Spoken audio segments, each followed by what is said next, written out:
We begin the 19th letter. This is going to be a Kabbalistic, esoteric teachings. Today it's just the very beginning thought with a question. And we will, of course, continue. So, he wraps himself with light as with a garment. This is a reference to God that he figuratively, metaphorically, wraps himself light that's in a garment. So there's a light and then there's the garment. And the light is hidden by the garment, which we will understand later what that metaphor means. The Arizal, who is sort of the modern day, Kabbalist, modern day meaning in the 1500s, that's modern for Jews.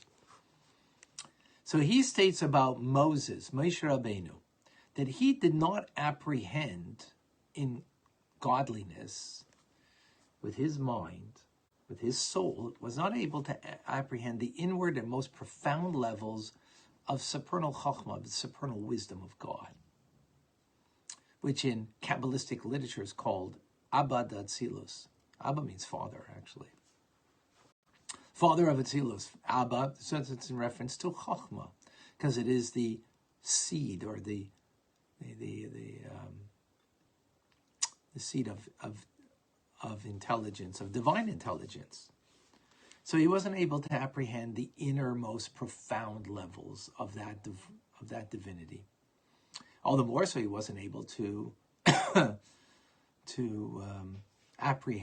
comprehend Keser, crown, which is beyond, transcends divine wisdom. Rather, Moshe Rabbeinu was able to apprehend only the external levels of divine wisdom and divine understanding. Only the external levels. Now, what does external mean? External means the way you get the handle on something, the way it affects something, the way its relationship to something, as opposed to the thing itself, right? So the way the exterior of divine wisdom, where does it get its where does it invest itself? Where does it get its expression?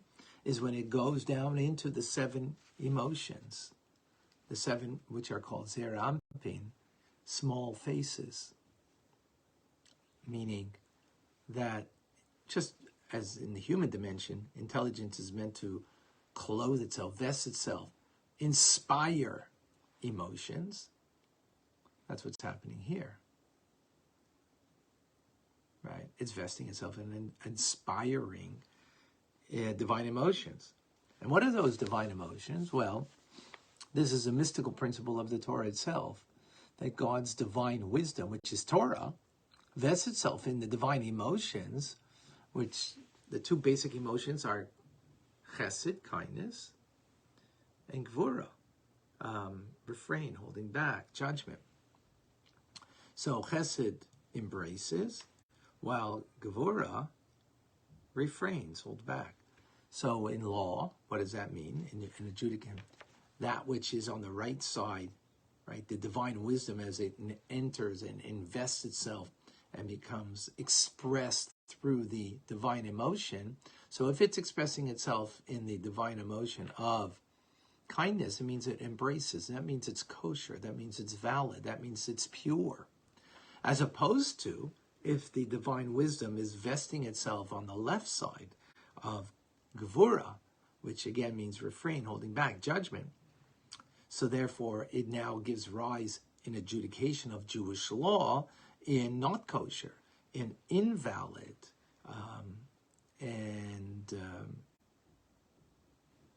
and impure, for example, right? So this is Moshe Rabbeinu, and his prophecy, what he was able to apprehend was the internal aspects of the divine emotions as they are expressed not just in Chesed and Gvura, but as they come down to Netzach Chod and Yesod and Malchus, which are the functionary of the emotions. We've explained this in the past. We'll get to it more in a moment. Right? In other words, there's the feeling of an emotion, but then there's the function of that emotion as it comes down into a functional expression. So in Chesed and Gvura, it's not functional. It's passion. It's like passion. Passion has no function to it. It's inspiring us to bring, an emotion into a functionality, right? And that's a Chod Yesod and Malchus, the 4 levels. So that level of the divine, that's what in his prophecy, Moshe Rabbeinu was able to apprehend the inner dimension. Not just the way it is a function for something, but the way it is for itself. Like there's a handle on the mug. Getting a handle on something means the way it expresses itself.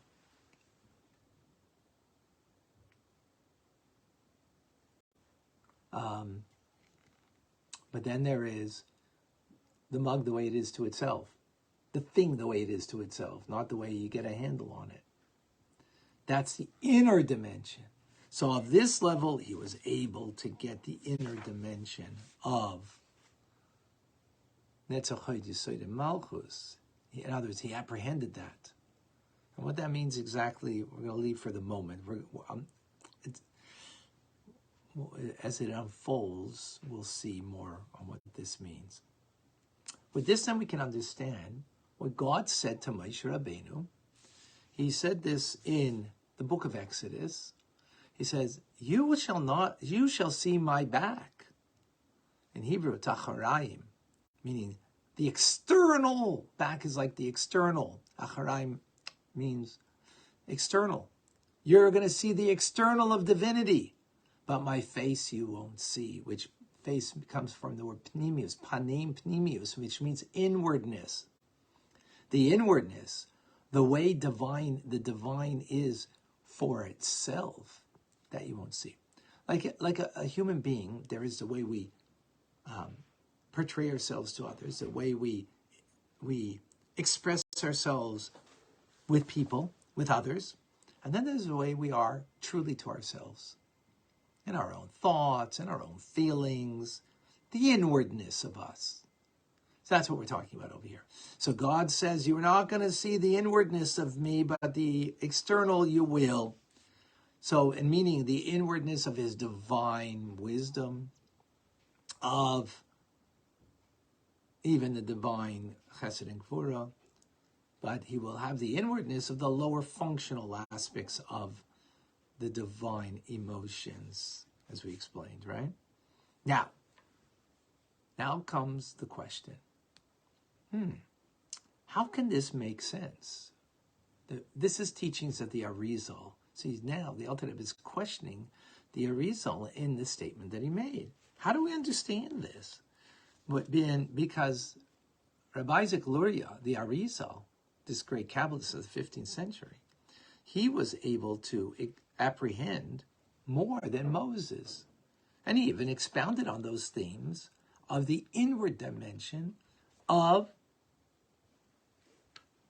divine wisdom. Not just divine wisdom, even beyond that, Kesser, the crown of Atzilus, beyond wisdom, which is, wisdom is like the head, and then there's beyond the head, which is metaphorically like the crown. He was able to give insights. He was able to grasp the pnimius, the inwardness of divine wisdom of Atzilus and beyond. And yet, he says about Moshe Rabbeinu, he wasn't.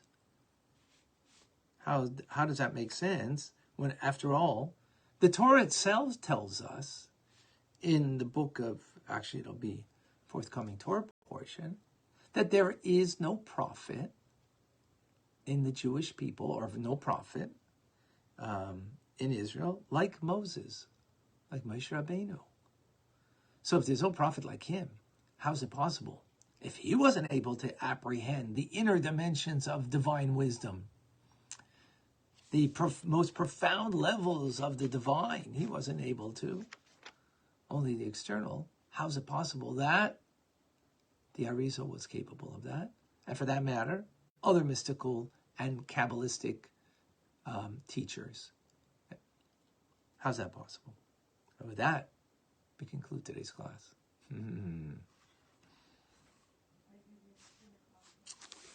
We will see more about this tomorrow as we continue our conversation. If you have any questions, any comments?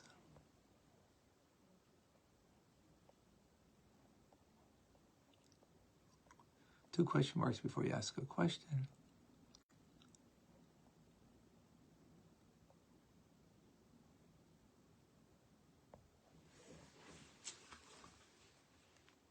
Okay, I don't see anything. All right. That's fine.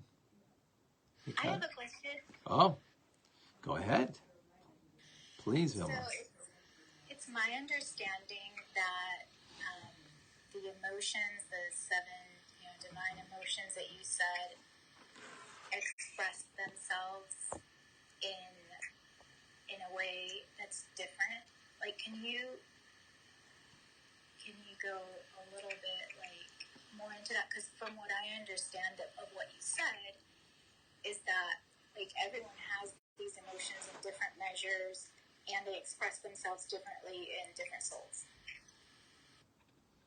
Right. So if you recall in letter 15, we went into great length in understanding that from understanding the makeup of our soul, how it vests itself in our body, we'll have an understanding of how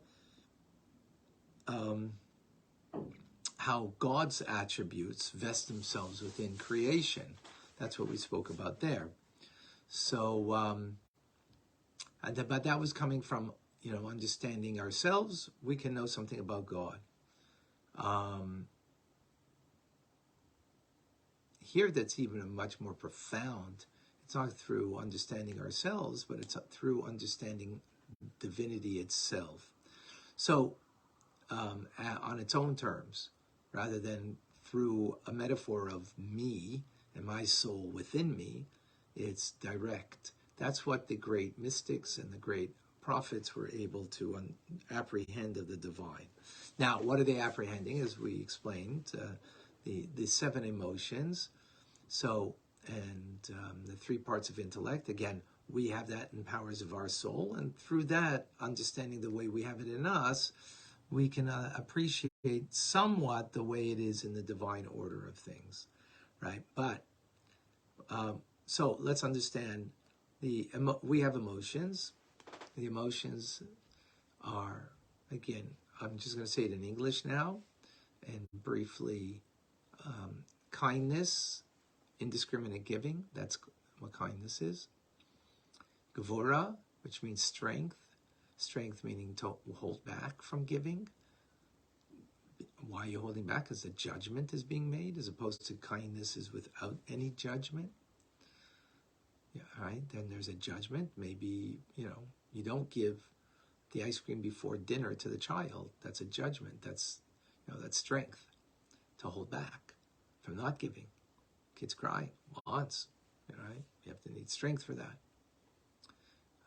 Then there's Tiferes, which is beauty, which is a combination of two, which is called compassion. Then you have Netzach, which is triumph, endurance, an enduring love.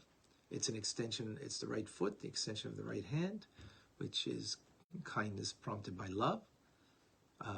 Love sometimes is called an enduring love. Enduring love means it's not a passionate love. Sometimes, you have a love and you feel the passion and it brings you to act kindly. But then there is a love that is an enduring one. It's not passionate. It allows you to overcome obstacles, to be triumphant, to endure. Then you have the left leg, which is acknowledgement, awareness of and being through humility of acknowledging and therefore have the humility to appreciate the otherness of a person or of whatever, to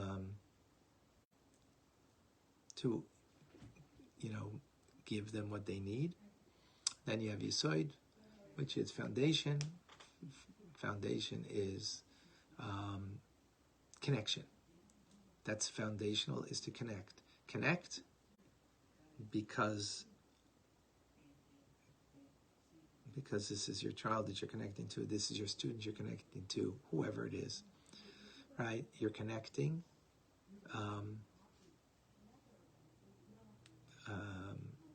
And then there's Malchus, which is sovereignty. Being sovereign over ourselves and our thoughts, speech, and action. That's basically the way it is in us. And in the divine, it expresses itself in a different way. And that's what we're speaking about here. Apprehending the way we have it in us on the divine level. So again, Moshe Rabbeinu was able to apprehend only the external aspects. And that's if God says you can only see my back, not my front. Right? Because you're only going to perceive, apprehend, comprehend the external aspects of the divine emotions, as opposed to the Arizal was able, and other mystics, Kabbalists, were able to apprehend, comprehend, grasp the internal aspect of the divine. How could that be? How could that be?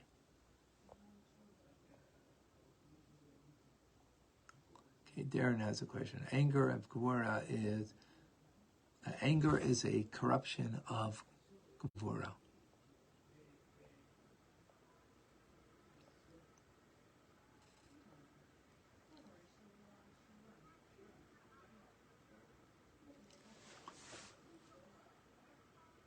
Darren, can we make our left-minded to right-minded, or does the environment make us left-minded? So we are by nature more either right or left, and we need to develop both because we need to incorporate all of our powers of the soul in life. Absolutely. Okay, thank you, Darren. John, when God appeared to Abraham, was that an inward aspect or external garments? That was external. Again, external. If Moses is a much greater prophet than Abraham was, and for him it was external of the divine wisdom. So for Abraham, for sure it was. Thank you, John. Good question. And let me see if there's any other questions. Yeah, that's it. Okay, Vilma? So Austin wrote a question in the chat box. Okay. I've heard the mystical teaching that there's a very strong connection to Bina and the heavens during Yom Kippur. I'd like to be learning more about the mystical teachings and how we feel this experientially this Yom Kippur. Okay, I have to do some research. I can't answer you that. A good question. I have to do look up for some teachings. Thank you, Austin. Thank you. And let me see what I can find. All right, folks. I'm Rabbi Ronnie Fine, coming to you from Chabad Zich in Kadesh, Montreal, Canada. It's a privilege and a pleasure to share with you, Tanya. Have an amazing, wonderful day. Rambam coming up. Thank you. Be well. Bye-bye.